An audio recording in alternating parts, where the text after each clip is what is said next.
جب بھی صلح کا ہاتھ بڑھے تو اس کا جواب یس، ہاں اور اسبات کے سوا کوئی نہیں ہوتا، کیونکہ صلح جو ہے وہ اس وقت کسی کی آپشن نہیں ہے، ہم سب کی ضرورت ہے۔ ہمارا ملک جو ہم سب کا مشترکہ گھر ہے اس کو کئی طرح کے خطرات لاحق ہیں، بھارت کی طرف سے خطرہ لاحق ہے، بلکہ ابھی جتنے بھی آپ مضامین چھپ رہے ہیں، ایون جو ایک بڑا ہی دلچسپ مضمون گارڈین میں مجھے آج صبح سویرے جناب اکبر باجوہ صاحب نے بھیجا،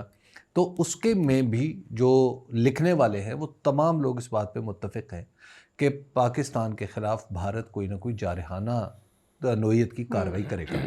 اس کے علاوہ آپ بھارتی میڈیا کو اٹھا کے دیکھ لیں، وہاں پر بھی آپ کو یہی کیفیت بنتی ہوئی دکھائی دیتی ہے۔ اور پھر آپ دیکھیے کہ انہوں نے جس طریقے سے امریکہ کی مداخلت سے انکار کیا ہے، یہ آپ کو ایک اور خبر دے رہا ہے۔ اس کا مطلب یہ ہے کہ آئندہ اگر ایسی کوئی بات ہوئی تو پروبیبلی امریکہ اس قابل ہی نہیں رہے گا کہ بھارت کے اوپر مناسب دباؤ ڈال کے وہ سیز فائر یا اس طرح کی کوئی اور چیز کروا سکے۔ بیسیکلی یہ بھی جب وہ بار بار امریکہ کے رول سے انکار کر رہے ہیں تو اس کا مطلب یہ ہے کہ آئندہ کے لیے امریکہ کو ثالثی سے بھی نکال رہے ہیں۔ تو ہم جبکہ ہماری طرف پورے کا پورا بھروسہ جو ہے وہ امریکہ کے اوپر شفٹ ہوتا چلا جا رہا ہے، تو اس طرح کی جب صورت بنی ہوئی ہو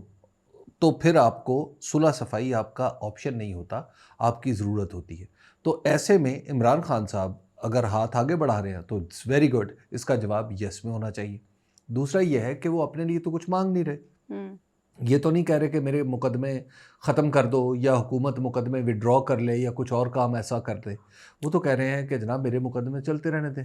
ان کے وکلاء اور ان کی جماعت کا زیادہ سے زیادہ یہی اصرار رہا ہے نا کہ بھئی مقدموں کی جو بھی تاریخیں پڑتی ہیں اس تاریخ پہ کارروائی آگے بڑھ جائے، لیکن عدالتیں فیصلے انصاف کے مطابق اور کریں، عدالتیں فیصلے جو ہے وہ میرٹ کے مطابق کریں، اور عدلیہ کے اوپر سے بوجھ ہٹنا چاہیے، کیونکہ عدلیہ کے اوپر ایسا لگتا ہے بہت سارے لوگ یہ اس بات کو سمجھتے ہیں اور کہتے ہیں کہ جیسے عدلیہ کسی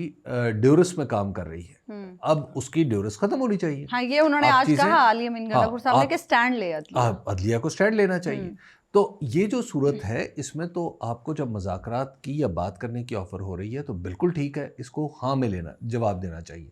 ہاں، دوسرا اگر یہ جو کہہ رہے ہیں نا کسی سے بھی، تو اس کسی سے حکومت کو نکال دیں۔ اچھا، P M L N as of today میری معلومات کے مطابق یا Peoples Party is not the parties to these talks, اور وہ اس آفر کے ریسیپینٹ بھی نہیں ہے، اور تو مریم نے واضح بھی کر دیا، ان کو پے در پے دو تین ان کو دفعہ دعوت بھی نہیں ہے مذاکرات کی۔ یہ مذاکرات کی دعوت یا بات کرنے کی دعوت جو ہے یا بات کرنے کی جو پیشکش ہے، یہ صرف اسٹیبلشمنٹ کے لیے، اور معاملہ بھی وہیں پھنسا ہوا ہے، اس کے سوا اور کہاں پہ؟